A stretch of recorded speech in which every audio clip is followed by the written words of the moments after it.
നീ വരുമ്പോൾ എന്നോട് പറയണം, അവൾ വായിക്കുമ്പോൾ നീ കേൾക്കണം. ഇതൊക്കെ നമ്മൾ എപ്പോഴും പറയുന്നതാണ്. അവർ ചെയ്യുമ്പോൾ നിങ്ങൾ ശ്രദ്ധിക്കണം. ഇതെങ്ങനെയാണ് നമുക്ക് എഴുതാൻ പറ്റുക? നീ വരുമ്പോൾ എന്നോട് പറയണം. എങ്ങനെയാണ്? നീ യു ആണ്. ഇനി വരുമ്പോൾ, ഇത് വരുമ്പോഴാണ് നിങ്ങൾക്ക് എപ്പോഴും പ്രശ്നം വരുന്നത്. ഞാൻ എന്ത് പറഞ്ഞിട്ടുണ്ടായിരുന്നു? ഇതിനെ നമ്മൾ വരുക പിരിച്ചെഴുതുക. വരുക പ്ലസ് അപ്പോൾ. വരുക എന്ന് പറയുന്നത് ഏത് ടെൻസ് ആണ്? Simple present tense. അപ്പൊ നമുക്ക് ഇങ്ങനെ എഴുതാം. അപ്പോൾ എന്ന് ആദ്യം എഴുതണം. വെൻ യു, വരുക എന്നാണ് നമുക്ക് എഴുതേണ്ടത്. വെൻ യു കം, എന്താണ്? എന്നോട് പറയണം. എന്നോടെന്ന് പറയാൻ മീ, പറയുക ടെൽ, നം എന്ന് പറയാൻ നമുക്ക് ഷുഡ് കൊടുക്കാം. ഷുഡ്.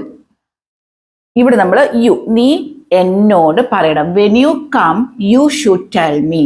നം എന്ന് പറയാൻ ഷുഡ്. ഇവിടെ നമുക്ക് മസ്റ്റും വേണമെങ്കിൽ ഉപയോഗിക്കാം, കുഴപ്പമില്ല. അപ്പൊ എന്തായി? നമുക്ക് തിരിച്ചും പറയാം.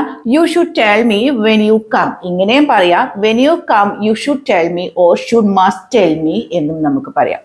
അപ്പോൾ അവൾ വായിക്കുമ്പോൾ നീ കേൾക്കണം. എങ്ങനെയാണ് എഴുതുക? അവൾ വായിക്കുമ്പോൾ. നിങ്ങൾക്ക് പ്രശ്നം വന്നെങ്കിൽ എന്ത് ചെയ്യണം?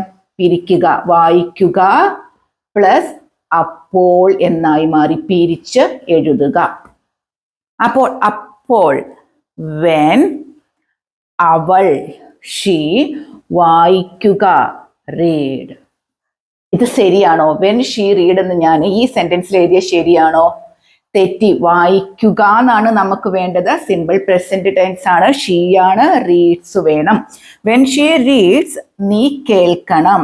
യു, നമ്മളിവിടെ മസ്റ്റ് കൊടുക്കുകയാണ്. യു മസ്റ്റ് കേൾക്കുക. ലിസൺ. ഇവിടെ നമുക്ക് പകരം എന്തും കൊടുക്കാം. യു ഷുഡ് ലിസൺ എന്നും പറയാം. അപ്പൊ എങ്ങനെയാണ്? When she reads you must listen എന്നും പറയാം. You must listen when she reads എന്നും പറയാം. അപ്പൊ ഞാനിവിടെ അടുത്തൊരു സെന്റൻസ് എഴുതിയിട്ടുണ്ട്. അവർ ചെയ്യുമ്പോൾ നിങ്ങൾ ശ്രദ്ധിക്കണം. എന്താണ്? അവർ ചെയ്യുമ്പോൾ നിങ്ങൾ ശ്രദ്ധിക്കണം. ഇത് നിങ്ങൾ പെട്ടെന്ന് തന്നെ നമ്മുടെ കമന്റ് ബോക്സിലോട്ട് കമന്റ് ആയി തന്നെ കൊടുത്തോളും. അപ്പൊ ഒരു കാര്യം നിങ്ങൾക്ക് മനസ്സിലായല്ലോ. ഇത് രണ്ടും എന്താണ്? അവര് വന്നിട്ടുമില്ല, ചെയ്തിട്ടുമില്ല. ഇത് രണ്ടും നമ്മൾ എങ്ങനെ എഴുതി? ഷുഡും മസ്റ്റും വെച്ചിട്ടാണ് എഴുതിയത്. ഫസ്റ്റ് സെന്റൻസ് നമ്മൾ സിമ്പിൾ പ്രസന്റ് ടെൻസിലാണ് എഴുതി. കാരണം നിങ്ങൾ ഇത് പിരിച്ചെഴുതുന്ന രീതി പഠിക്കുക. അപ്പൊ ഇന്നത്തെ ക്ലാസ് ഒരു കുഞ്ഞു ക്ലാസ് ആണ്. സെന്റൻസ് ക്രിയേറ്റ് ചെയ്യുന്ന 2-3 ക്ലാസ്സുകൾ ഞാനിപ്പോൾ എടുത്തിട്ടുണ്ട്. നിങ്ങളത് കണ്ടു നോക്കുക. നമ്മുടെ ചാനൽ ഇഷ്ടപ്പെട്ടെങ്കിൽ നമ്മുടെ ചാനൽ ഒന്ന് സബ്സ്ക്രൈബ് ചെയ്യാനും നിങ്ങൾ മറക്കണ്ട. Thank you.